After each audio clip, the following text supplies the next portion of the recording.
I was so nonplussed by Ingmar Bergman's The Serpent's Egg that I watched it twice in 1 week, trying to figure out what I had seen. It is remembered largely because of the circumstances under which it was made, when Bergman, hounded by the Swedish tax authorities, temporarily moved to Germany. Produced by Dino De Laurentiis, Egg is on a much bigger scale than the rest of Bergman's work. It is also largely in English, no doubt partly in an effort to appeal to a larger audience.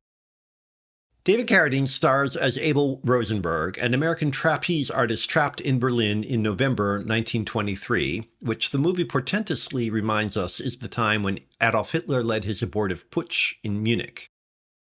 When Rosenberg isn't drunk, he's casting about aimlessly, utterly miserable, and making us feel the same. As the film begins, he returns to his apartment from a bender to find that his brother has splattered his brains across the wall.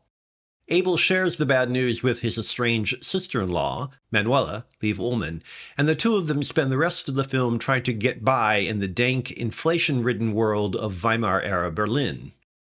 Sort of a gloomy look at the same environment dramatized in Cabaret, the film is a weird mixture of historical recreation, political comment, and the director's personal obsessions. While the latter are laid on heavily, several of Bergman's lesser films indulge in similar quasi-expressionist techniques, so the sadistic violence is not unique in his work. What isn't clear is what the obsessions have to do with the political content. The tenuous thread that ties them together is the mystery of several gruesome murders being investigated by a police inspector, Gert Loebe. It takes a while to realize that the murders, not the political situation, are the real focus of the story.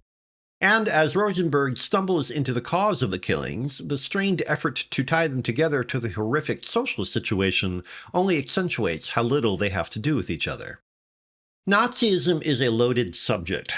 Any filmmaker who tries to deal with it has to accept that it has the potential to overwhelm everything else. Bergman tries hard to connect his fabricated horrors to the, quote, serpent's egg, that is, the rather unconvincing metaphor of the fully visible monster awaiting the right conditions for birth. But instead of the film giving us Bergman's take on Nazism, it uses Weimar and Hitler as the monochrome background to the director's morbid fantasies.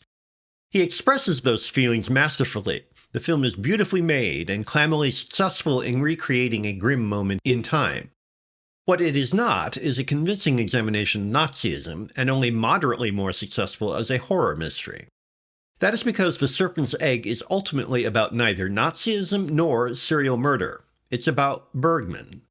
And no artist can claim more importance than one of history's greatest horrors.